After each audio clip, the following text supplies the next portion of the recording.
dos, tres, catorce. Hello, all you happy innovators out there.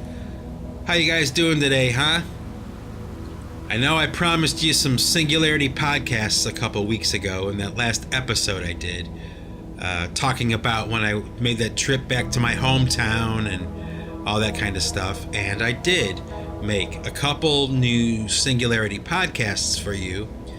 The problem is that I just kind of, after listening to them and, thinking about things a little bit, I kind of felt that I probably shouldn't continue down that path. And I'll tell you why.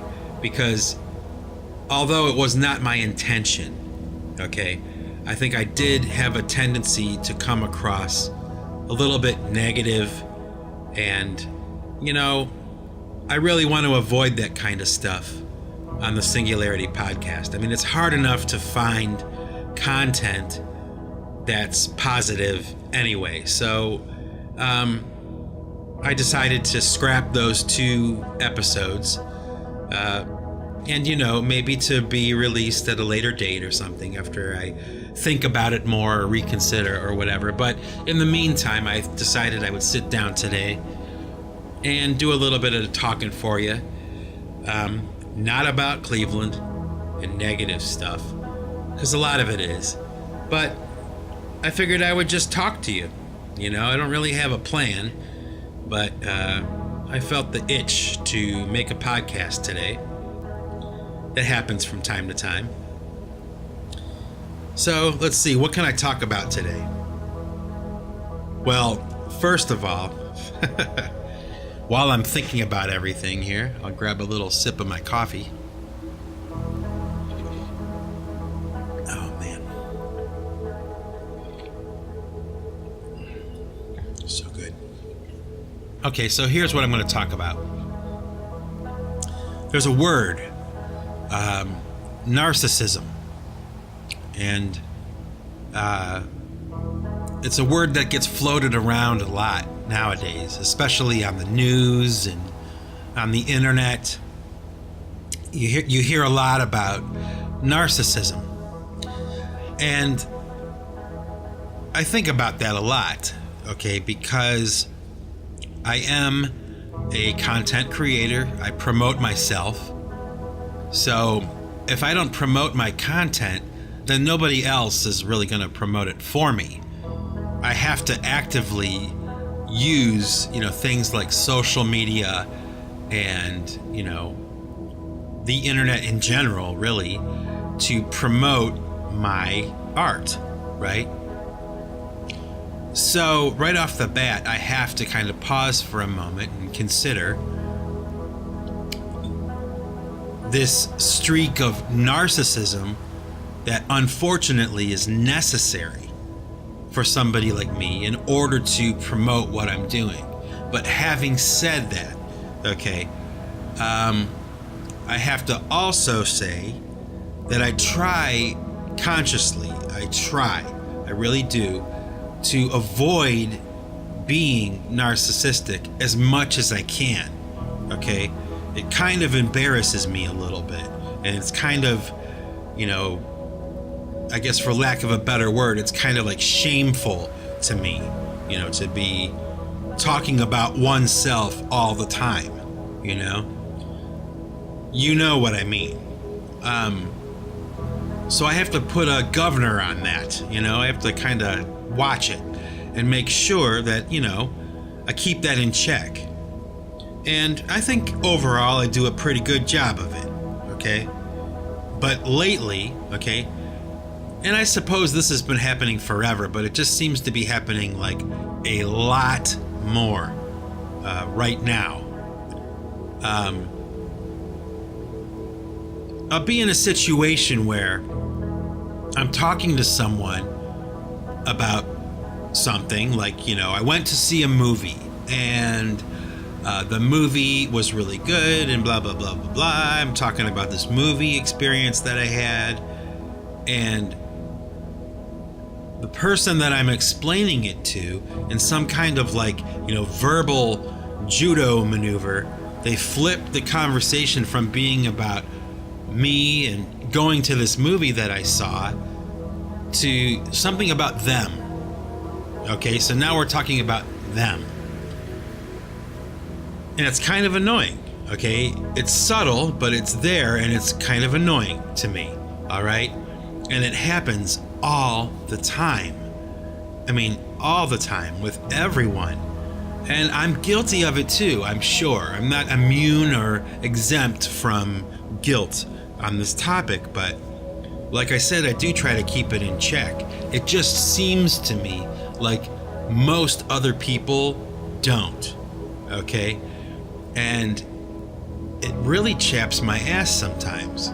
You know, it's like I'm trying to, sometimes I'm trying to elicit like a response or advice from someone or information from someone, and rather than answering my question or speaking to my point, they go off into some other thing about them. So we're not really having a conversation. It's more like, a clash of ego. Ultimately, that's what it boils down to. It's frustrating. And I suppose that this kind of behavior is, a lot more acceptable or predominant right now because of social media and things like that, where that's kind of the name of the game, right? Like everybody's promoting themselves. It's about them, but it's not always such a good thing, and it's not always a polite thing to do. And more often than not, it seems to me like people are not really listening anymore. It's almost as if they're just waiting for their turn to speak. Do you know what I mean? I do want to quickly, before I continue with this discussion, just for the sake of discussion and maybe a little bit of tradition here on the Singularity Podcast, I'm going to read you the definition of narcissism, okay? And I'm going to bust out my handy-dandy new Oxford American Dictionary, a very reliable source of information, published in the millions, billions probably at this point. And I'm going to read you that definition of narcissism. Okay. Narcissism. Extreme selfishness with a grandiose view of one's own talents and a craving for admiration, as characterizing a personality type. Self-centeredness, arising from failure to distinguish the self from external objects. Okay? And I suppose I can read the origin of the word narcissist or narcissism is Narcissus, a character from Greek mythology. Okay? And I'll read you the definition of Narcissus. Okay. Narcissus, a beautiful youth who rejected the nymph Echo and fell in love with his own reflection in a pool. He pined away and was changed into the flower that bears his name. So that's the definition of narcissism. Now, I wonder if you understand what I'm talking about. I wonder if you get it and if you agree. But, I don't know about you guys, okay? But, I don't know how much time you spend looking for new music and things like that. But I do spend some time, actively seeking out new bands and new music and things like that. Okay? And most of the time when I'm doing that, a lot of the stuff is okay or maybe average or maybe below average, okay? But every once in a while, I'll come across a new band that I'd never heard of before, and they'll be really good and really interesting to me, And I wanted to talk about this because I found this one band. They are called Mars Argo. And They're from, I believe, Chicago. They had this song called Using You. I stumbled across the video. You know, it looked like it was a major label production. It was like, you know, a high quality video production. And the song was just excellent. You know, like every once in a while, you just find one of those bands, you know. And there's a band called The Joy Formidable. I found them the same way, you know, just kind of fishing, you know, just throwing the nets out and just seeing what kind of music I can tap into. And it's kind of cool, right? Because once you get into like a thread of unsigned bands and independent music, you know, you really start to unearth like a lot of music. I mean, there's a lot of music going on out there. And like I said, this band, Mars Argo, had made my radar, you know, and this song, Using You. So I started to kind of like listen to the song and check them out and kind of research them and kind of see what I could find. All right.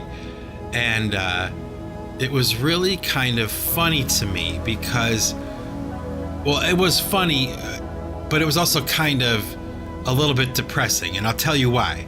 Because apparently, okay, this band came and went already. So they're not even around anymore, really. They broke up maybe a couple years ago.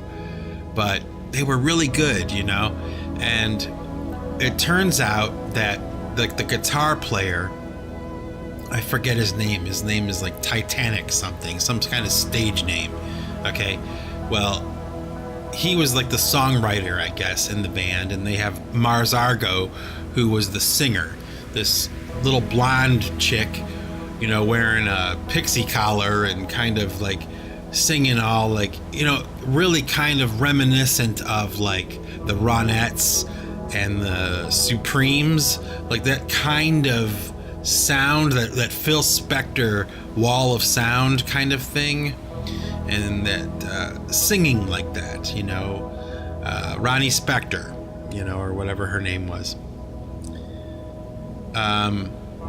So it was really interesting music. But okay, so the band split up, and this guitar player went on to find another singer that he's working with. I think her name is Poppy or something like that. Okay, it's not important.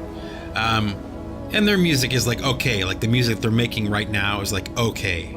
I guess it's, you know, it does well on YouTube and all that kind of stuff, but doesn't really interest me too much. What I'm interested in is Mars Argo, this older band, right?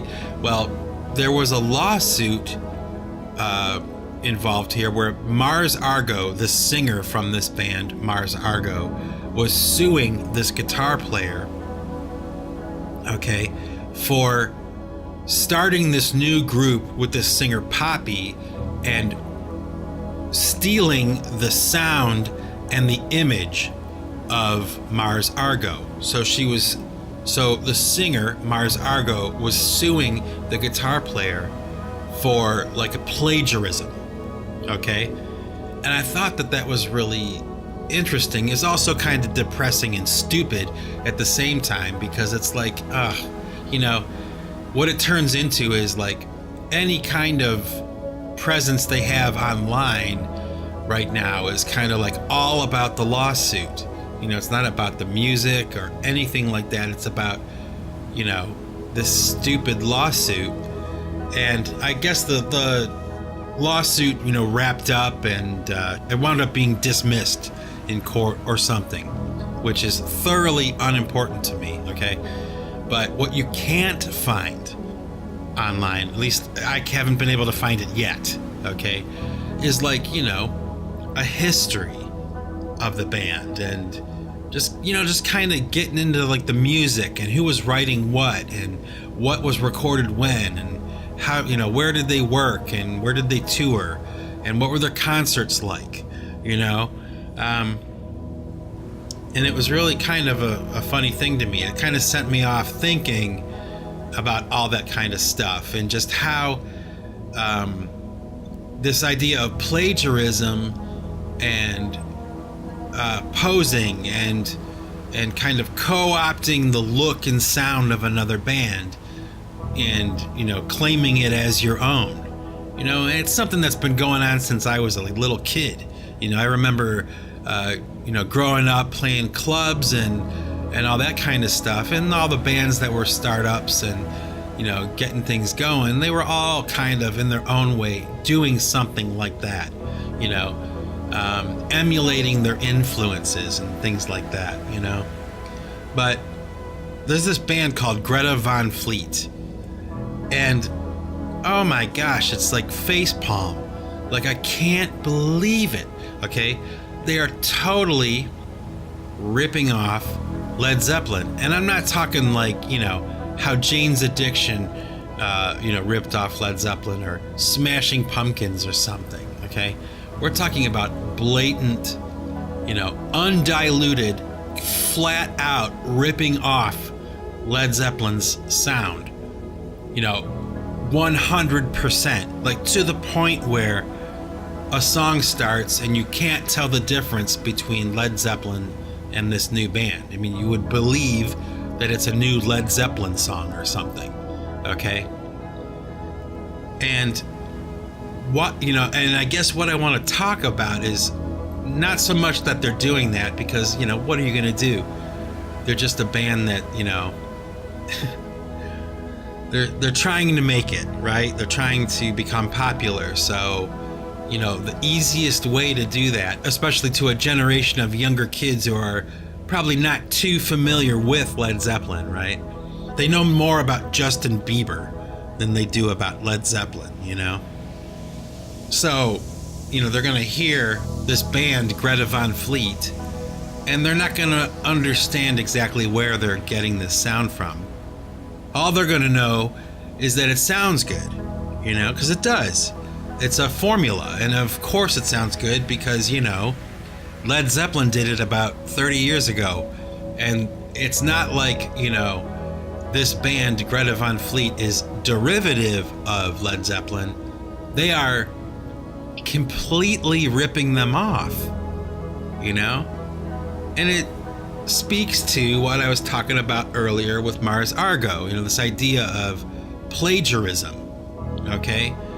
And I don't know about you, and I don't know how old you are listening to this podcast, okay? But I'm 47 years old, so there was a time that I remember vividly, okay, when being derivative of another band was a negative thing, okay? Like, if in the review for your new band that you were in, it was mentioned that you sounded like another band, it wasn't necessarily a good thing, okay? Maybe if you sounded like 5 bands, okay, mixed in, a mixture of this band, this band, this band, and this band, that was good, okay, good. But if you sound like this band, one band, not such a good thing. As a young band, an up-and-coming band, or, whatever, you want to sound original, right? I mean, that's the goal. At least it should be. And I just think it's hilarious with this band, Greta Van Fleet, that not so much. It's a flat-out ripoff. And that's acceptable. Somehow that became acceptable. And I don't know.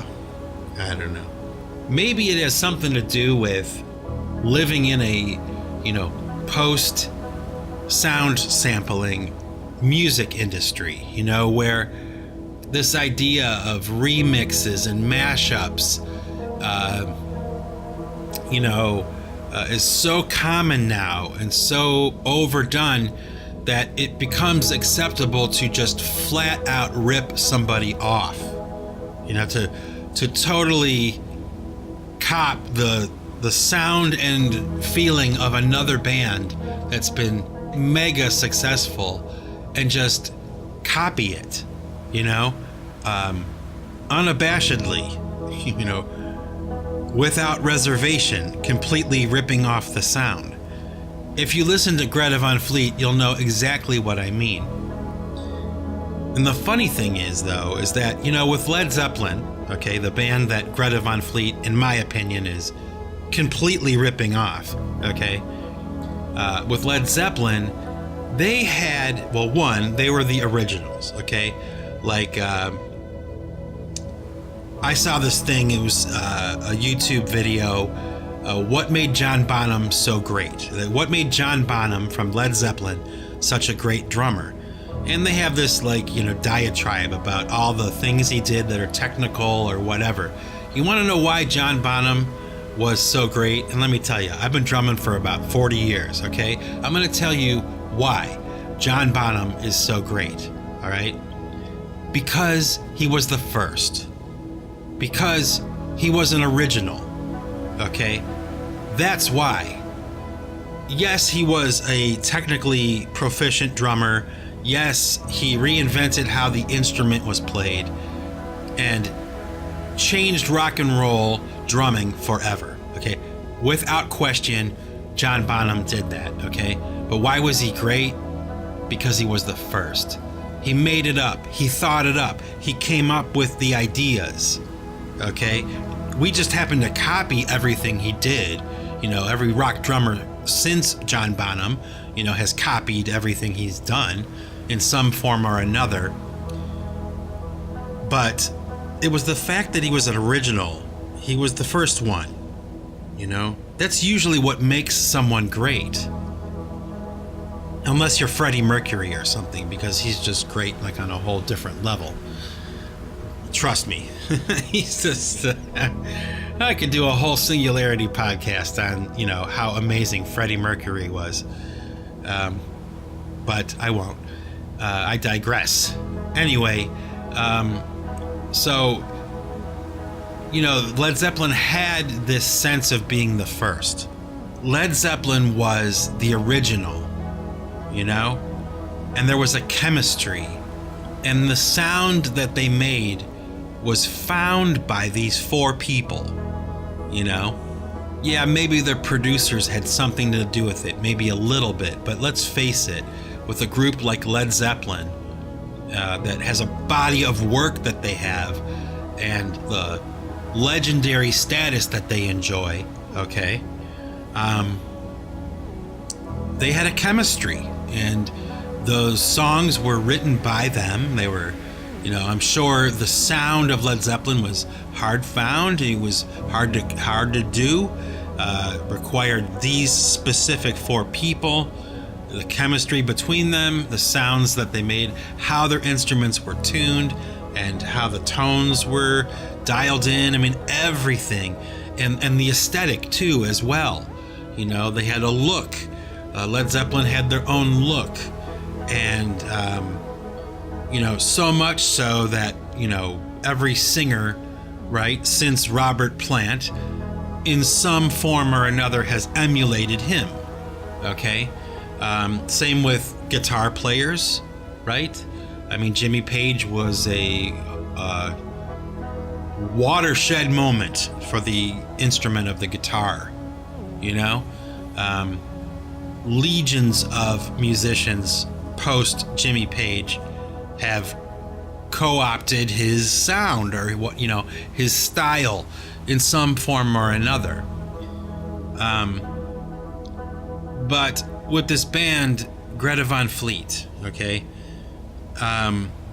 you have a band that is copying the sound of Led Zeppelin, okay, but they can't copy everything, okay, and they don't have the look and the chemistry, in my opinion, okay, of Led Zeppelin. They don't have the same charisma as Led Zeppelin. They can copy the sound, you know, they can mimic the style of songwriting and singing and performing that Led Zeppelin made famous, but they can't copy everything. And, you know, I wish them all the success, right? But just in my opinion, okay, a really lunk-headed maneuver. I mean, I suppose it would be one thing if, they had a couple of songs that were very reminiscent of Led Zeppelin, okay? But to hack the Led Zeppelin sound and just claim it as your own, I don't know. It sounds a lot like plagiarism to me, okay? And plagiarism is something to be avoided, especially if you don't want to get sued, I don't know. Maybe it's like this. I'm an old man in a young man's game. I'm out of touch. I think that these things still matter. Things like originality and creativity, like these things still matter. And maybe I'm wrong. Maybe they don't matter anymore. Highly possible. Maybe, plagiarism is in. Plagiarism is no longer plagiarism. It's tribute, to an icon.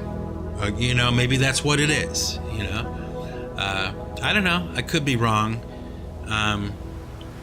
I still say, no matter how you slice it, there's nothing like being the original, no matter how unpopular what you create is, it's so much better to be original yet unpopular than it is to be plagiarizing someone else and becoming popular for it. That's just my opinion. So, anyway, I'm going to leave it there for today. This is Mike Bostwick from Pipe Choir Records signing off. And remember, folks, if you want to keep what you've got to give it away. Take it easy.